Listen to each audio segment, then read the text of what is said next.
Don't edit your videos and rock YouTube. I know you probably don't understand anything right now and might even be thinking crazy. Your videos are heavily edited with animations, transitions, and there's always something going on. You're telling me not to edit the videos. Well, that's how it is, and you'll understand. If there's one thing I've noticed with my channel that teaches you how to grow on YouTube, it's precisely the fear people have of simply starting to create content on the internet. Many people don't start making videos because they're embarrassed to speak into the microphone. What will others think, you know? Especially when it comes to editing. Editing is something that, for YouTubers who have been working online for years, something as normal as breathing, you know exactly how to do and why. But people who are growing on YouTube have a million questions. They don't know how to edit their own videos. And when I say they don't know, I mean two things. First, they literally don't know. That is, they've never had contact with an editor. That it's easy, for example, to go to Unders for Humor and just start editing, because it's all just dragging and dropping, you know? It's easy. And also, most people don't know what it takes to make a video. Don't edit your videos, and it's very simple to make it big on YouTube. These days, most of the channels I watch every day don't actually have any editing at all. For example, the Razuk Backstage channel, he talks about cars, and his videos have literally no cuts at all. Fago has it too, and Toguro, the same thing. What's going on? I want to tell you that you don't need super Hollywood level editing to make it big on YouTube. You need editing, in fact, that's specific to your niche. And what does that mean? I think you already know, but I'll reinforce it. On YouTube,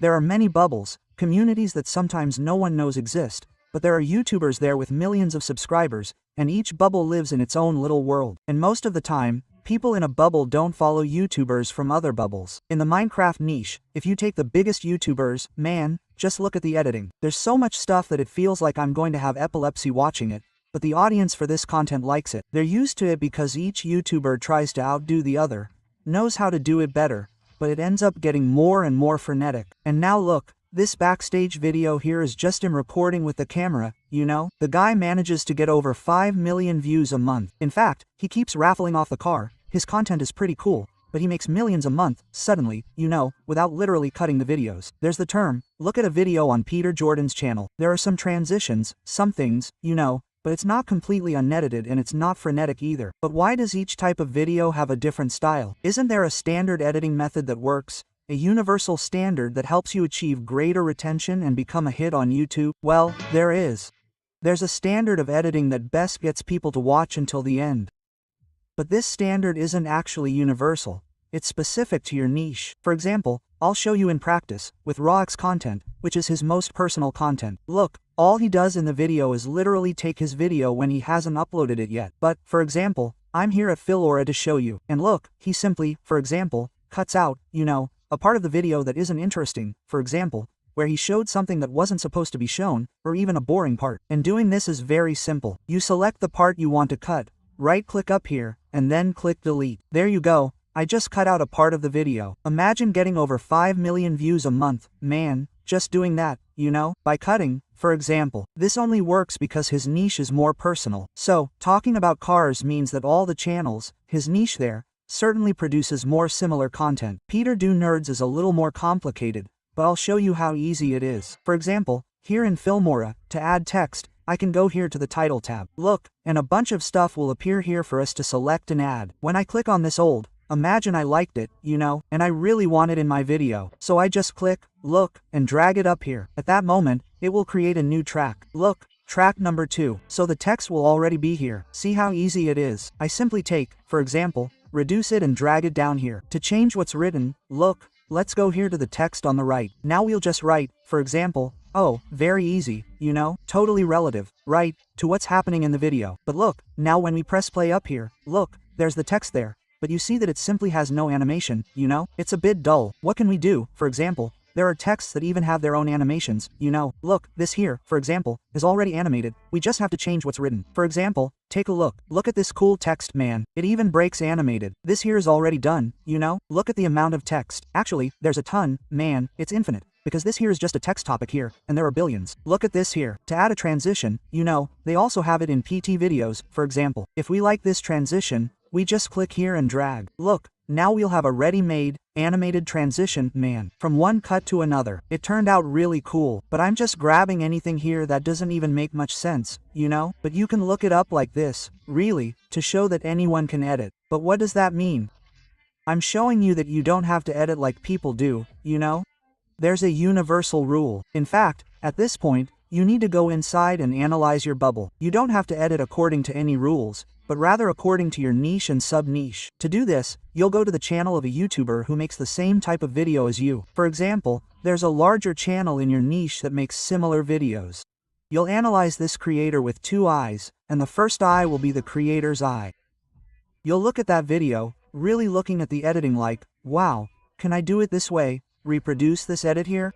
Showing it literally, for example, this YouTuber really likes to put stock media, like this video here, you know, the video of a person reading, you know those professional videos people put to illustrate something? You don't have to pay anything to have these videos. For example, here in Filmora, you simply type, look, editing, and a bunch of videos will appear. Look how cool, man, about editing, for example, someone recording the timeline screen or someone editing. And you can use all of this for free. Look, just grab, for example, and drag it. It will create another track here. And look, it's already here, you know, ready in the video. All you really need to edit a video is practice. You can't be afraid of the editor. And searching for Minecraft text, check this out, man. There's even text to put in your Minecraft videos, so there's a lot of stuff here. And that just grabbed, dragged, and it's ready. With artificial intelligence, editing is also very easy these days. You can't be as afraid as you used to be. Once you learn to edit like that YouTuber knows they're your competition. So, you'll go back to their video, but now you'll look at it with a different perspective, which in this case is the viewer's perspective. You'll sit down and start watching the videos just like that. But something happens. When we're a viewer, we can naturally, for example, get distracted watching the video. You know when the video gets a little boring and you pick up your phone or simply open another page? In some videos, there might be something that irritates you. For example, that YouTuber put too much or too little. Some moment was tedious and everything, and you'll watch it with that spectator's perspective, as if you were just watching to learn what you need and don't need to do, the parts that were coolest in the edit and the parts you didn't like. With this, you'll literally improve your editing skills in your niche, you know? You'll take the best competitor there and improve their editing even further, but only in your video. It doesn't mean that there's a channel with billions of subscribers out there, making the same type of video as you, that they have nothing to improve. In fact, there always is. And besides learning from your mistakes, imagine learning from other people's mistakes, you know? It's much better, because it may not seem like it, but it's actually much easier to find someone else's mistake than it is to find it in yourself. You realize their music is too loud, or even has no music at all. So, look, here in Filmora, coming here to the audio, look at all the music we can use. And, in fact, they have it here on the left. Look, back to school, horror, spring, podcast, business, podcast, technology. There are so many types here for you to use, and that, obviously, is completely copyright free, right? Just grab here, for example, and drag it down, and that's it. Sound design is something that makes a huge difference in a video. Imagine, man, an action movie, without action music, for example, doesn't make much sense. There's also a ton of other music here. And look, AI music, meaning you can literally create music however you want. First, you choose the mood, then the theme, and then the genres.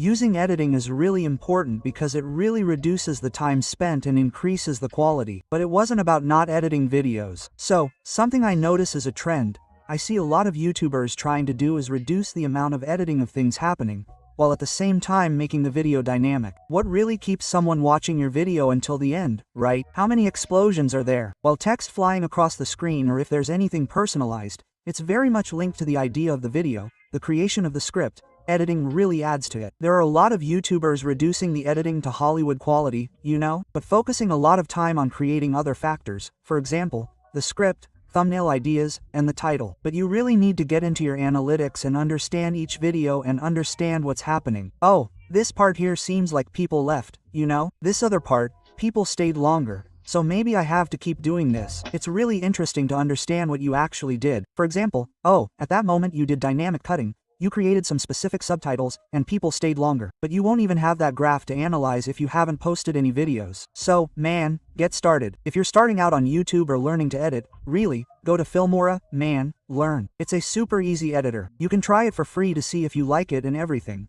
Because starting with a difficult editor is very frustrating and you won't want to, man. You won't be able to edit. You'll get frustrated and you'll stop. But everything will only happen if you really do it and test. And at first it might be horrible. But nobody is born wonderful. And comment, I'm going to grow on YouTube so this idea really gets into your head, man, and keep going. You know, in a few months you'll see this comment and you'll see how much you've grown. I hope this video helped just 1%, because that's the idea of the channel. Anyway, until the next video, and bye.